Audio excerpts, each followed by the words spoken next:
Hello, everyone. Welcome to the Voice of Diary. Today we're going to listen how love can be measured by money and expensive things. It is going to be very interesting, so put on your earphones and let's start the story without losing any time.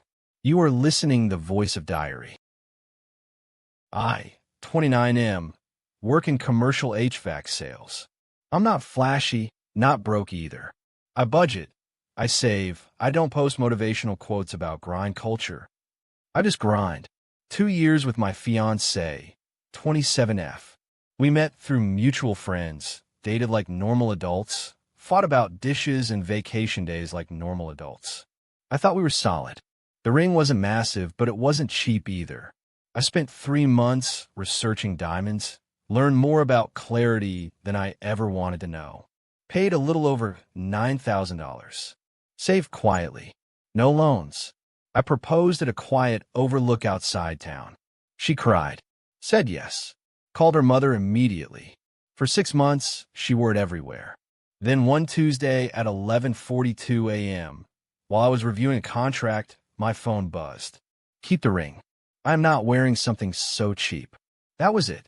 No emoji. No build-up. Just that. I stared at the message for a long minute. Thought maybe it was a joke.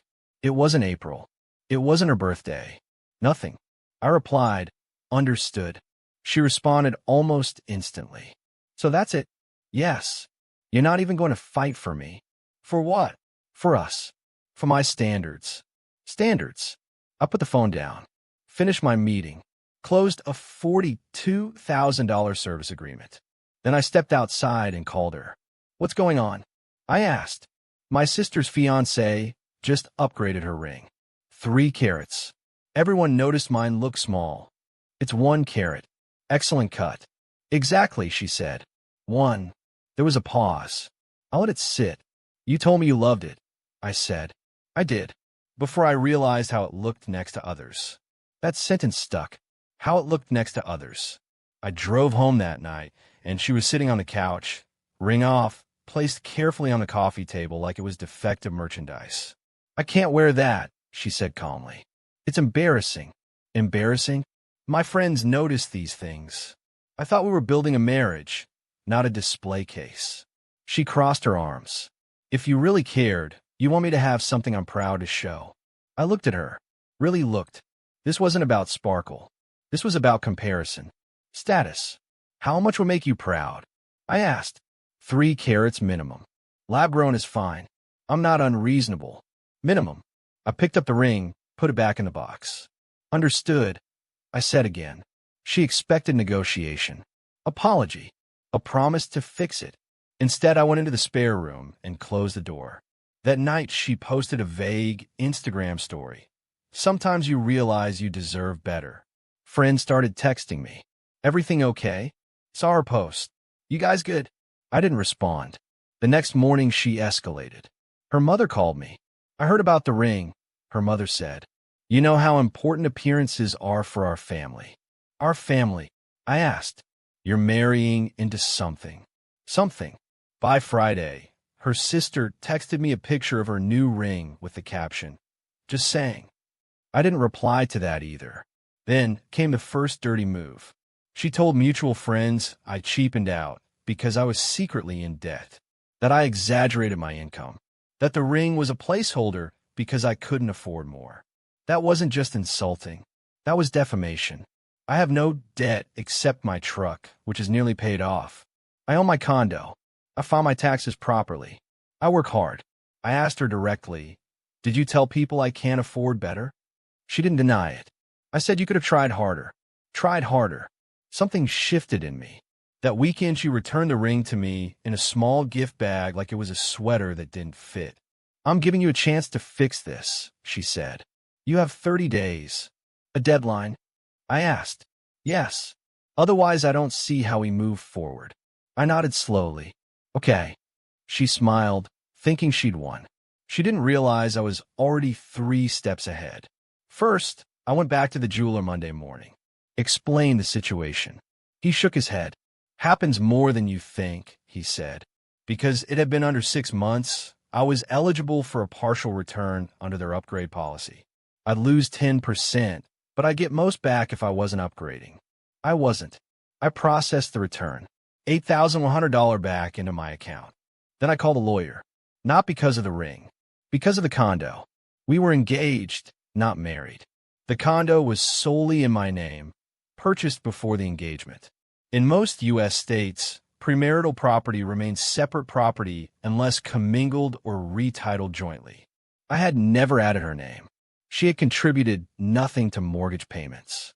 The lawyer confirmed she had zero claim. Good, because here's what she did next.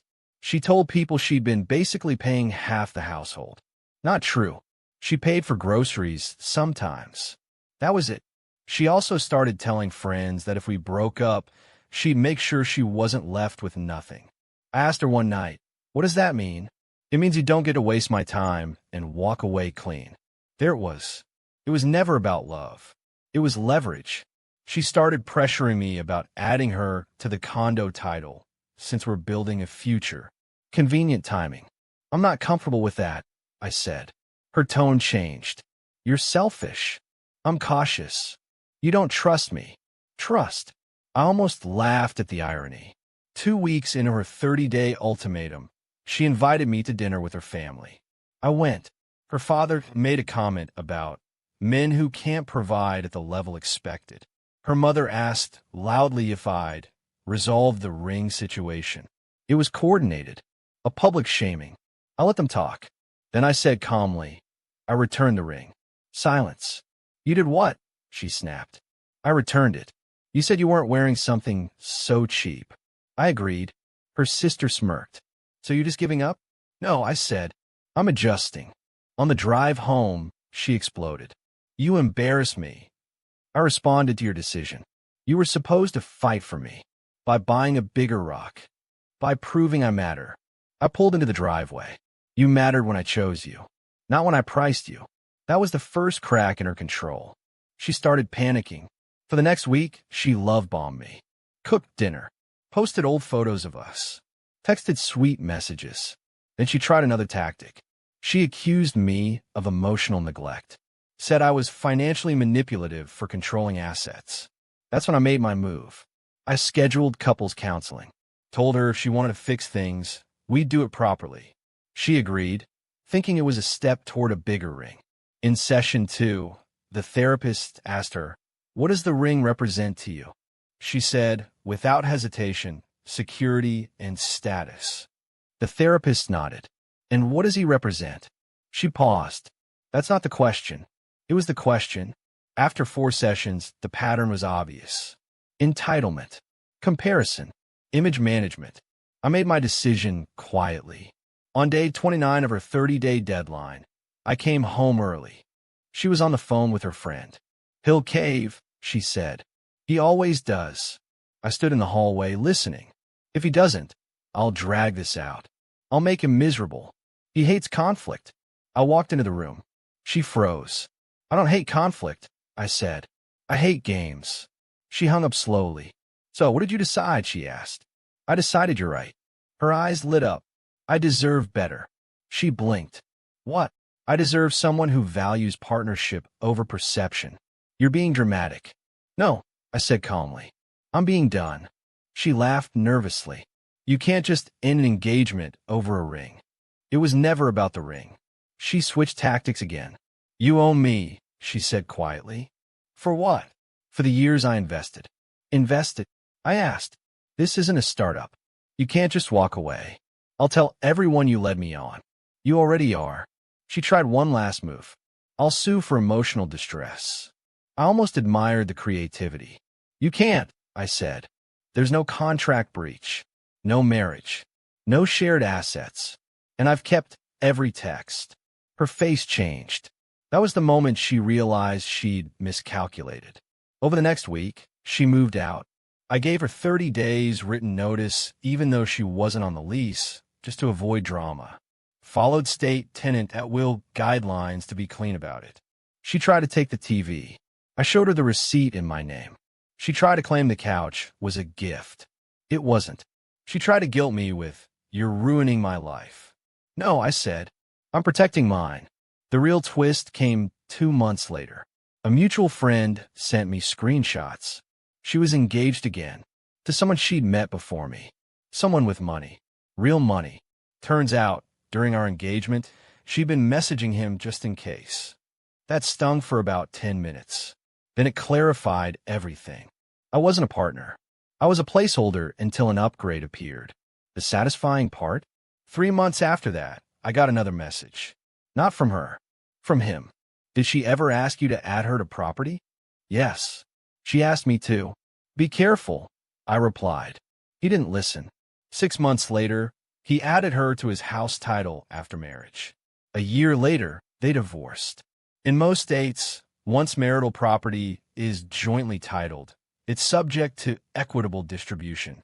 He lost half the house. I didn't celebrate, but I understood something important. Sometimes revenge isn't screaming. It's stepping aside and letting patterns play out. As for me, I invested the returned ring money, put into an index fund. It's grown steadily. More importantly, I raise my standards. If someone sees love as a price tag, they'll always be shopping. I'm not a display case. I'm not an upgrade package. I'm not a stepping stone. I'm a partner, or nothing. And if this story saved you from confusing entitlement with love, maybe stick around. Subscribe. I promise the next ring I talk about won't be a circus.